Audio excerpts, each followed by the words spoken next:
టీటీడీపై సమీక్ష విషయంలో కేంద్ర హోంశాఖ కీలక నిర్ణయం తీసుకుంది. టీటీడీ అధికారులతో హోంశాఖ అదనపు కార్యదర్శి సంజీవ్ కుమార్ జిందాల్ సమావేశం రద్దు చేసింది. సమీక్ష ఆదేశాలను వెనక్కి తీసుకుంది. ఇటీవల జరిగిన తిరుమల తొక్కిసలాట ఘటనపై తొలిసారిగా జోక్యం చేసుకున్న కేంద్ర హోంశాఖ ఈ నెల 20న సమావేశం ఏర్పాటు చేయాలని ఆదేశాలిచ్చింది. హోంశాఖ లేఖపై అమిత్ షాకు చంద్రబాబు ఫిర్యాదు చేశారు. ఆదేశాలు వెంటనే వెనక్కి తీసుకోవాలని అమిత్ షా ఆదేశించారు. టీటీడీ అధికారులతో సమావేశం రద్దు చేస్తున్నట్టు home affairs control room officer తాజా ఉత్తర్వులు విడుదల చేసింది.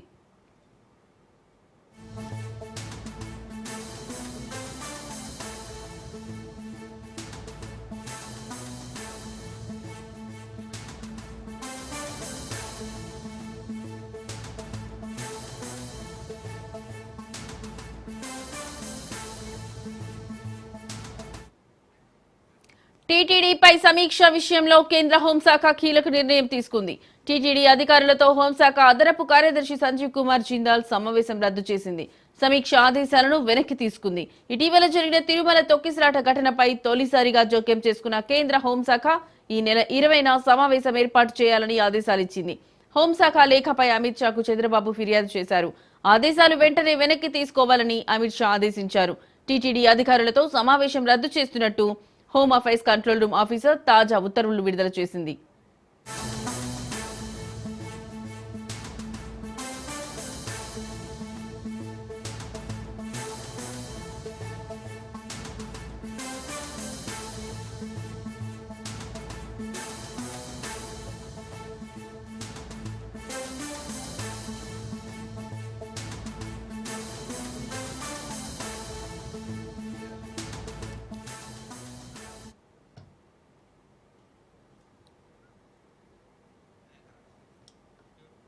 టీటీడీపై సమీక్ష విషయంలో కేంద్ర హోంశాఖ కీలక నిర్ణయం తీసుకుంది.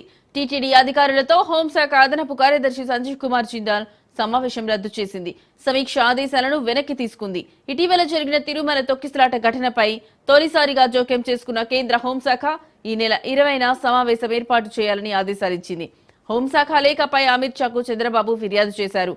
ఆదేశాలు వెంటనే వెనక్కి తీసుకోవాలని అమిత్ షా ఆదేశించారు.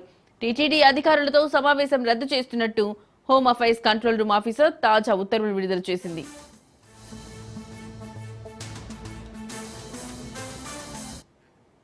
ఇక ఇదే అంశానికి సంబంధించిన మరింత సమాచారం మా ప్రతినిధి సురేష్ ఫోన్ ద్వారా అందిస్తారు. సురేష్, చెప్పండి, మీ యొక్క అప్డేట్స్ ఏమున్నాయి? రైట్ లక్ష్మి, ఏదైతే తిరుమలలో వరుస ఘటనలపై కేంద్రం జోక్యం అంటూ ఒక లేఖ అంచనా కలిగించింది. ఎప్పుడు లేని విధంగా టీటీడీ చరిత్రలో మొదటిసారి కేంద్రమే డైరెక్ట్ గా చోటు చేసుకున్న పరిమాణ నేపథ్యంలో జోక్యం చేసుకుని మీటింగ్ ఏర్పాటు చేయాలని విపత్తు సంబంధించిన ఒక ప్రధాన అధికారి సంజయ్ కుమార్ ఏదైతే లేఖ అందించారో ఆ లేఖ దుమారం రేగుతుంది. మరోవైపు నిన్న అమిత్ షా పర్యటనలో భాగంగానే ఆయన తిరుమల శ్రీవారి దర్శనానికి రాబోతున్నట్లుగా, అందులో భాగంగానే అధికారిక పర్యటనలో భాగంగా తనకు దర్శనం ఏర్పాటు చేయాలి అంటూ, అదేవిధంగా వరుస ఘటనలు ఏదైతే తిరుపతిలో జరిగిన తొక్కిసలాట ఘటన 8వ తేదీ, ఆ తర్వాత తిరుమలలో చిన్న స్వల్ప అగ్ని ప్రమాద ఘటన పైన సమీక్ష చేయబోతున్నట్టు టీటీడీ చైర్మన్ కి ఆయన లేఖ అందించారు. ఆ రకంగా ఏర్పాటు కూడా చేసుకోవాలని లేఖలో సూచించారు. తాజాగా దీని మీద కూటమి ప్రభుత్వం తీవ్రంగా స్పందించింది. చంద్రబాబు ఏకంగా అమిత్ షాకి ఫిర్యాదు చేశారు. ఎప్పుడు లేని విధంగా సాంప్రదాయ విరుద్ధంగా సీఎస్ చెప్పకుండా నేరుగా టీటీడీకి లేఖ రాయడం, ఆ కేంద్రం జోక్యం చేసుకోవడంతో ఒకంత ఆశ్చర్యానికి గురయ్యారు. మరోవైపు దీని మీద భక్తులు కూడా తీవ్రంగా మండిపడుతున్నారు. కేంద్రం నేరుగా జోక్యం చేసుకోవడం, మరోవైపు ప్రతిపక్షాలు కూడా అధికార పార్టీ మీద దుమ్మెత్తి పోస్తుంది. ఈ రకంగా చూసే చర్యల ప్రకారం ఆ అధికారి అత్యుత్సాహం వచ్చిన కారణంగా తెలుస్తుంది. ఎటువంటి అధికారిక పర్యటన లేకపోయినప్పటికీ సోమవారం దర్శనం చేసుకోవాల్సిన సమయంలో ఈ విపత్తు పేరుతో వరుస ఘటనల మీద సమీక్ష అంటూ లేఖ అందించగలగడం రేపు ఆ తర్వాత నిన్న రాత్రి ఎమర్జెన్సీ ఒక లేఖ అందింది. ఎటువంటి పర్యటన లేదు కాబట్టి ఎటువంటి పర్యటన రాబోమంటూ కూడా ఆ లేఖ స్పష్టం చేసింది. ఆ రకంగా చూసుకుంటే ఎప్పుడూ లేని విధంగా కేంద్రం జోక్యం అంటూ సోషల్ మీడియా వేదికగా లేఖ వైరల్ అవుతుంది. మరోవైపు ఎప్పుడు కూడా ఇలాంటి ఘటన చోటు చేసుకున్న కారణంగా సమీక్ష నిర్వహించాలంటే ఆ లేఖ సారాంశం. ఆ లేఖకు చంద్రబాబు చాలా తీవ్రంగా స్పందించారు. అమిత్ షాకి ఫిర్యాదు చేయడంతో వెంటనే మా హోంశాఖ నుంచి ఎటువంటి సందేశాలు లేదు కాబట్టి ఆ పర్యటన రద్దు చేసుకోవాలని మరో లేఖ అందించారు. Lakshmi. Right Suresh, thank you.